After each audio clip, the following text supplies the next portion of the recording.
Welcome back to the Jungle Gardeners. All right, it's really exciting today. I am super excited to bring you the update to my seed sowing soil perlite alternatives video.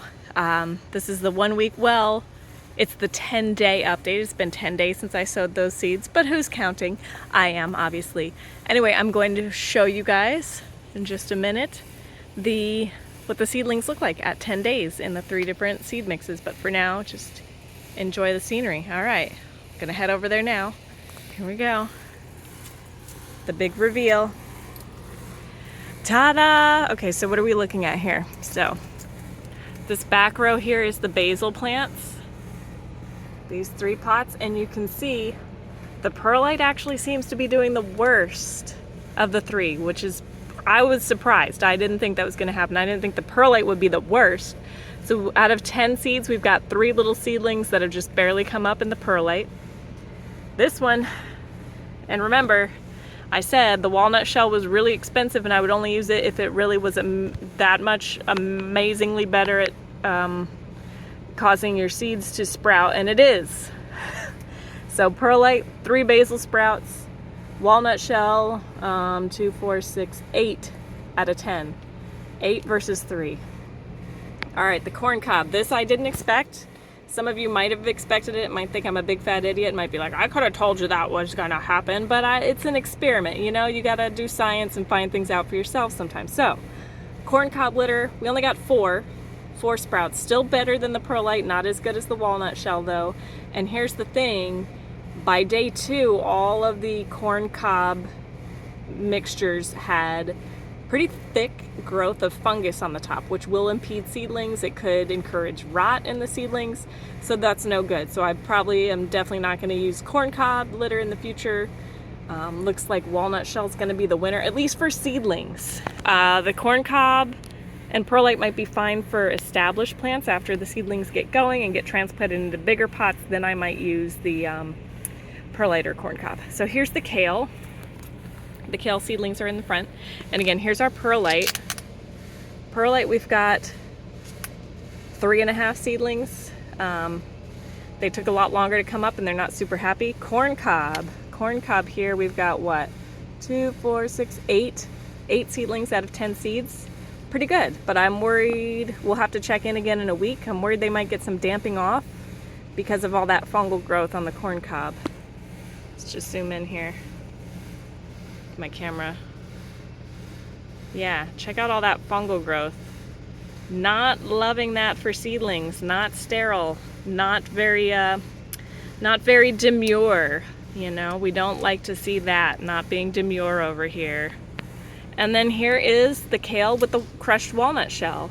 And it's okay. We've got 6 seedlings out of 10, so the corn cob actually had a higher rate. But again, this is not enough replicates to say anything for certain, but pretty certain based on the basil and the kale that perlite actually sucks. For seedlings anyway. Maybe not for established plants in a big pot, but for little tiny seedlings sprouting, at least this perlite, this size, this brand, whatever, not sure if that makes a difference, not the optimum soil medium that we want to use. So corn cob, so far so good. We'll check again in a week or 2, see if we don't have a bunch of damping off.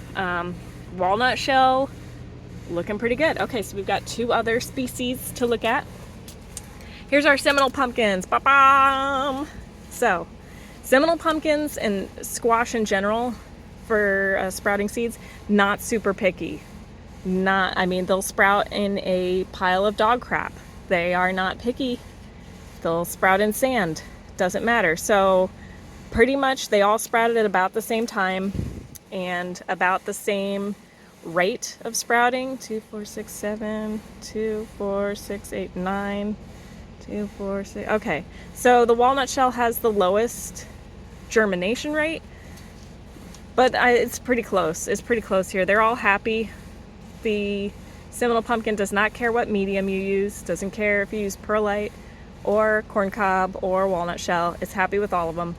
Now these ones look the biggest in the corn cob. Don't be fooled. That's probably not the media because again, this wasn't a purely scientific study.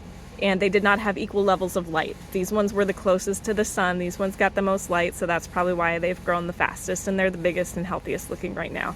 Probably not because of the corn cob. We would need to have randomized locations and a lot more reps next time to see if that's the sunlight or the media that caused them to grow that much faster. You see they already have a nice big true leaf.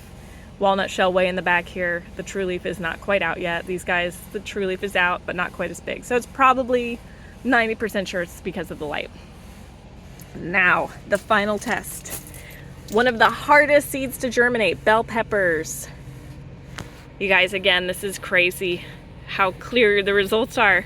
And I didn't expect this. I really did not. I was saying, oh, the walnut shell is really expensive unless it has like amazing results. I'm probably not gonna use it. It has amazing results, guys. All right, bell pepper, here's the corn cob. Now bell peppers take 7 to 10 days to germinate. So we're at day 10, they've just germinated. It's normal for them to have slow germination. So corn cob, they're just getting going. And we've got 3 that are out, 2 that are just coming out. So that's 5, that's 50% germination so far. And again, we could still see more in the coming days. Walnut shell, they were the fastest to germinate. You can see they're the biggest, and we've got 2, 4, 5 that are fully out, and another 4 that still have their little seed capsule on there. Haven't popped off their seed capsule yet. So that's a 90% germination rate versus barely 40% over here. And then the perlite, again, the worst performance from the perlite. We've got 2.5 seedlings. What is a half of a seedling, you ask? Well, half of a seedling is this guy here that came out, but the leaves didn't make it. We just have a stalk and no leaves.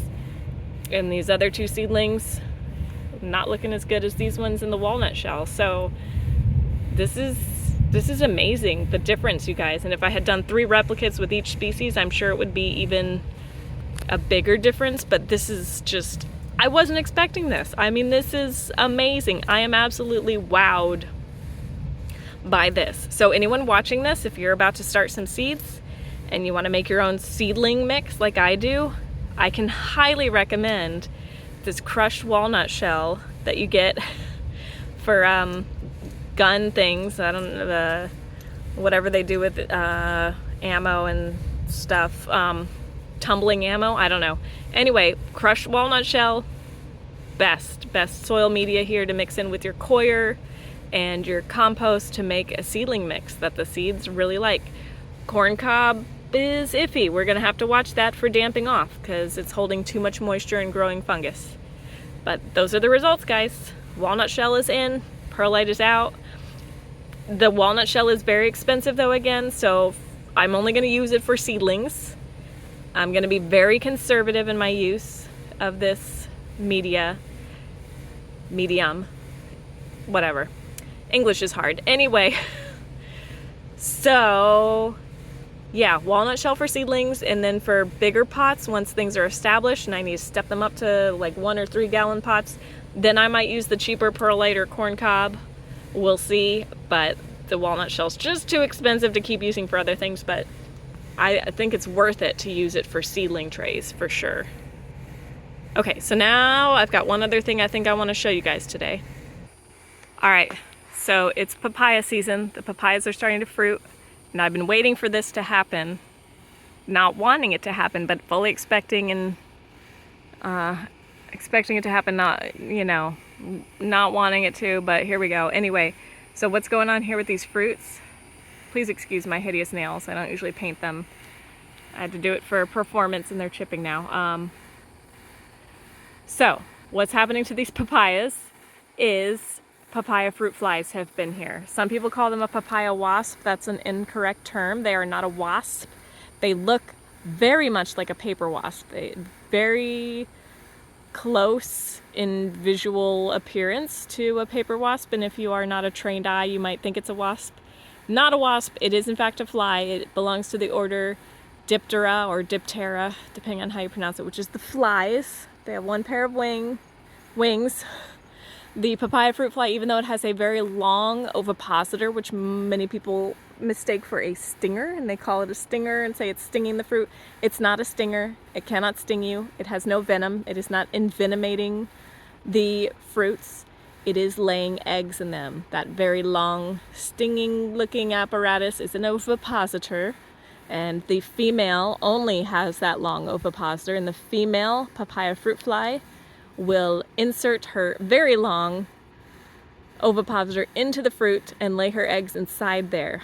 From there, the eggs will develop into very gross, disgusting, ugly looking maggots, which will eat the fruit and poop all inside there until they have had their fill. Then they'll make a little hole and exit, drop into the soil where they will pupate. And that fruit will be inedible unless you really want to eat fruit fly poop. You're not going to want to eat these fruits that have the maggots in them. So yeah, she's been all over these guys. These are all where the fruit has bled, for lack of a better term, its sap after being stabbed by the ovipositor. So there's no flies around right now. I don't see any. I did see a male circling earlier, and the males do not have that ovipositor. So they look just like the females. They're very wasp-like, but no long ovipositor at the end of their body. So papaya fruit flies are here. It's unfortunate, but it's a fact of life. The only way to keep them off your papayas really is to bag your papayas, and I'm not doing that, so we're just going to let nature take its course. The woodpeckers love to find the fruits that have been infested with the fruit flies, make a hole in the fruit, and they love to eat those maggots out of there. So this will be bird food. And that's all we're going to cover today. But thank you guys for watching, and I can't wait to update you in another week or two on how those seedlings are doing. So enjoy your week or weekend, or whenever you happen to be watching this video. Enjoy. Happy gardening, and don't ever be afraid to experiment.